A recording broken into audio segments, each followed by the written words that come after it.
It's been so long, I can't control myself. That's what Nancy whispered into my ear. Hearing her soft voice, my pulse quickened, and I felt heat spreading throughout my body. I never imagined that something like this would happen at my workplace. My name is Bob Harrison. I'm a 32-year-old bachelor and an employee. Currently, I'm working at a major electronics manufacturer. Because it's a big corporation, people admired me, but unfortunately, I've been recently demoted. Bob, give your best at your new place. You're better off working in the country than slaving away at the headquarters. That's what the director said to me with a smirk on his face. The director himself was the one who sent me off to this subsidiary, often referred to as exile. He's famous for his oppressive attitude towards employees he doesn't like, and recently, I was his main target. He criticized every single thing I did and continually put me down. For example, when I asked him about specific corrections on documents that he'd shredded without properly reading, he just told me to figure it out by myself, and making me cater to his reckless whims was truly exhausting. The director supposedly married the niece of the CEO for his career advancement. Because of this, a certain unquestioning atmosphere permeated the company.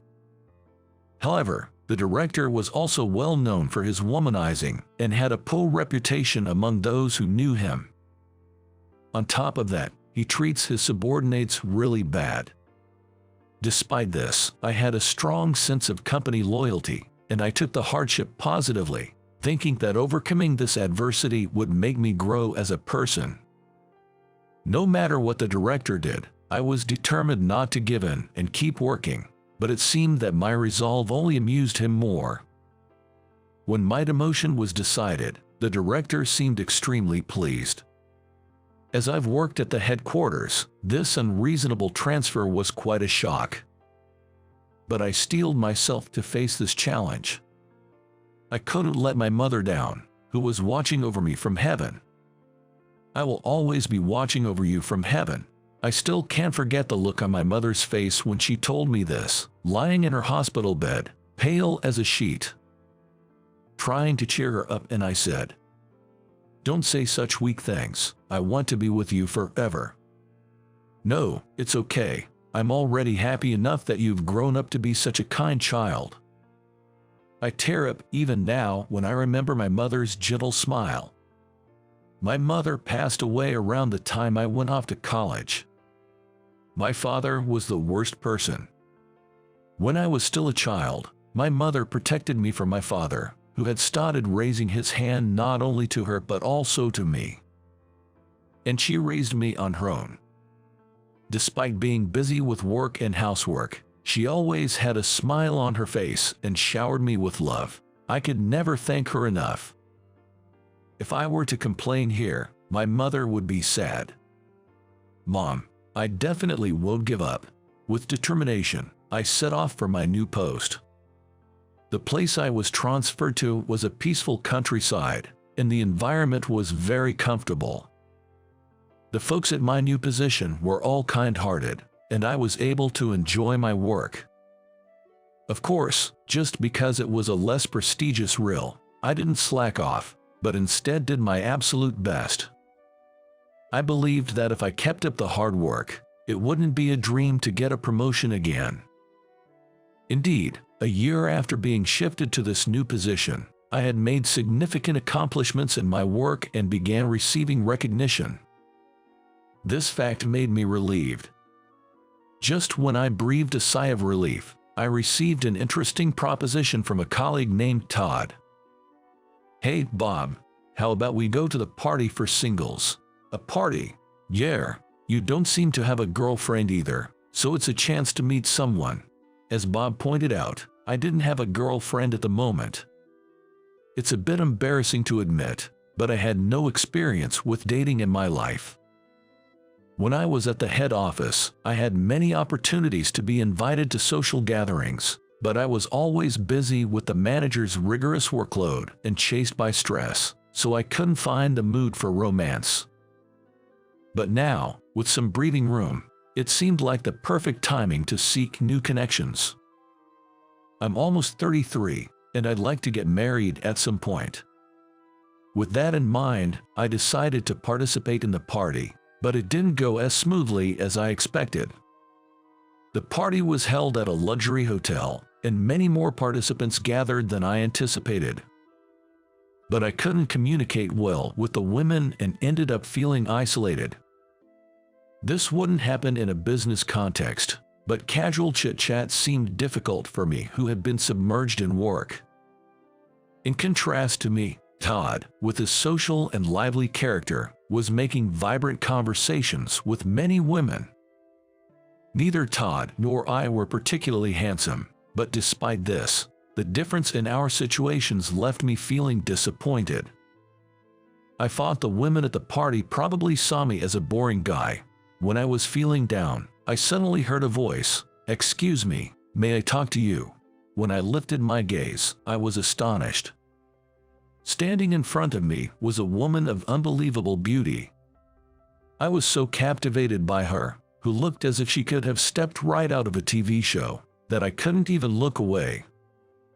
Of course, I've been looking for someone to talk to since I came to the party. You were alone too, so I thought I'd come and talk. She said this with a gracious smile. I guess everyone's too intimidated to approach because you're so beautiful. Oh, you're a smooth talker. Not at all. It's just that I've never had a proper conversation with a woman other than my mother, and so, here I am in this situation. Oh, you have a good relationship with your mother. That's wonderful. Yes, she passed away when I was in high school, but she was truly a good mother. Oh, I'm sorry. When I mentioned that my mother had passed away, she looked genuinely sorry. But of course, it wasn't her fault. It was me who brought up my mother all of a sudden. But actually, I lost my mother when I was young too. Really, whether it was a blessing in disguise or not, we started to talk about our mothers. At first, I was frustrated with myself for not being able to converse smoothly, but as time passed, I found myself chatting naturally with her. She was not only beautiful but also had a very friendly personality. Before I knew it, I was not only fascinated by her appearance but also by her dazzling smile and gentle manner. Oh, what a joy it would be to have a girlfriend just like her. Just as I was thinking this, the host of the party gave instructions to the participants through a microphone. All right, everyone, we will now be ending the talking time. If you are interested in someone, please write down their badge number on the sheet we distributed at the beginning. I nodded at her and left to join Bob. Her badge had the number 28 on it. There's no way I would match with her, but I wrote down 28 and handed the sheet to the party organizer. I had a great time with such an attractive woman. That was enough for me. With those thoughts, I was looking up at the stage of the party when the hosts started to announce the results. At the end of the party, they would introduce the men and women who had successfully paired up. Now, let's start with male number 2 and female number 6. Congratulations on becoming a couple. Each time the host said this, a man and a woman ascended to the stage and were introduced. Before I knew it, the venue had transformed into a festive mood, filled with a peculiar heat. Todd, too, had successfully paired up and ascended the stage. Todd's partner was a slender, adorable woman, and the spectators were all worked up. When the spectators called for a kiss, Todd, going along with the flow, kissed the back of his partner's hand like a prince, eliciting laughter from the audience. Before I knew it, I was carried away by the atmosphere, watching the proceedings and laughing. However, upon hearing the host's announcement, my mind went blank. Now, next we have male number 19 and female number 28. Please come up to the stage. I looked at my own badge, and indeed number was 19. Hey, Bob, you're being called. Urged by Todd, I finally headed towards the stage. There, the woman from before was already waiting for me. I never dreamed that she and I would be paired. What a beauty she is. The lucky number 19 man must be over the moon. When the host said this, the audience chimed in with comments like, "Hey, handsome." It was one thing to be an observer, but being the center of attention was unbearably embarrassing. It seemed like she felt the same, her face turning a deep red. But then, the audience made a further demand of us. Just like they had with Todd earlier, they called for a kiss. I was petrified and didn't know how to respond, but I couldn't just stand there on stage forever. As I was struggling, the woman next to me gave a quick peck on my cheek. In that moment, my mind went blank again as I was surrounded by cheering. I never imagined I would kiss a woman in such a way. Finally, we were allowed to step down from the stage, and she and I looked at each other. I never imagined that I'd be paired with you in my wildest dreams. Me neither, but let's drop the formalities now that we're a couple. Okay, can I ask your name? I'm Nancy Miller. Nice to meet you. Saying so, Nancy extended her hand like a lily. I touched it, feeling my heart pounding. I'm Bob Harrison. Nice to meet you. After ending the party like that, Nancy and I decided to chat for a bit in the hotel lounge. We still knew little about each other. Wow, what a night. Who knew a matchmaking party would get everyone so fired up? I was surprised too. And while it was only for about an hour, Nancy and I talked more about each other. Nancy was 30, and she was in another country until last year, but she preferred being in Japan. When I told her where I work, Nancy looked surprised. "Oh, you work at that electronics manufacturer?" "Yeah, why? Something wrong?" "No, it's just a big company." I felt a little strange about Nancy's reaction, but we exchanged contact details and parted ways. We agreed to go out for a meal another time. We were both working adults, so coordinating our schedules would be a bit of a hassle, but little did I know, an unexpected development was waiting for me. A week after meeting Nancy, a new manager was assigned to our division and was introduced during the morning meeting. I was nervous about meeting the new boss, but when I saw who it was, I was at a loss for words. The one who was there was me, in a relationship with a woman named Nancy Miller. It's Ms. Nancy Miller, who has been promoted to the position of section chief. Until last year, she was abroad gaining experience, they announced. "I'm Nancy Miller. Nice to meet all of you," she exclaimed. In stark contrast to my shock, Nancy maintained her poker face as she greeted everyone. However, I did not miss her gaze towards me and the silent later message she sent through eye contact.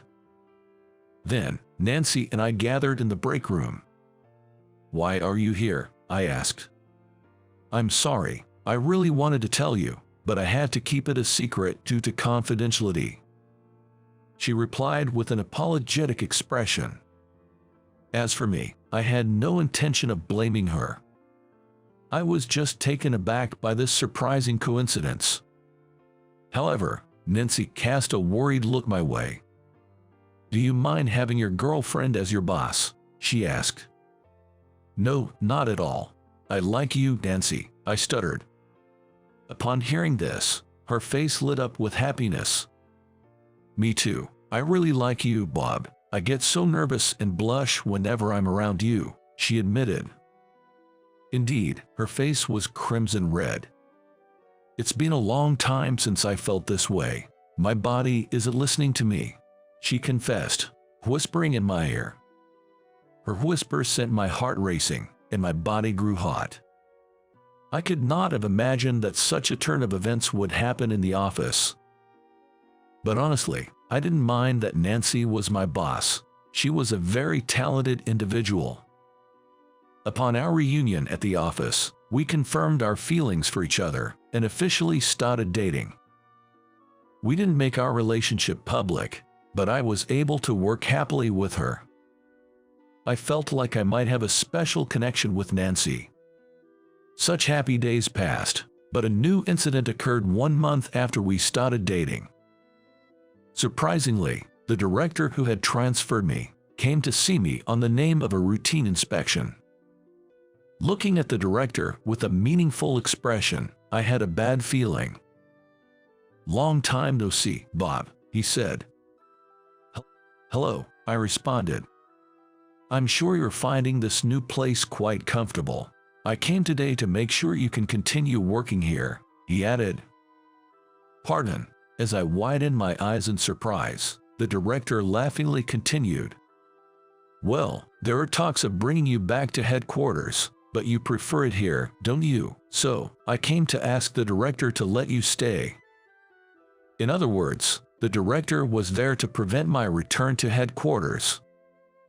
I trembled at the director's deviousness. "Director, you..." No, quite the opposite. If anything, you should be grateful. That's something I'll discuss with my father." Suddenly, Nancy appeared. On seeing her, the director's face turned pale. Nancy, why are you here? Didn't you know? I'm here to learn. On my father's orders," she responded. What do you mean by Nancy's father? Bob, what are you saying? Nancy is the president's daughter. Be respectful. At that moment, everything clicked into place in my mind. The president's last name was Miller, too. And no matter how much the director was a relative of the president, he would never dare to disrespect Nancy, the president's daughter. "There are also other unpleasant rumors about you. I plan to report everything to my father. Just you wait." "No way." With that, the director collapsed on the spot.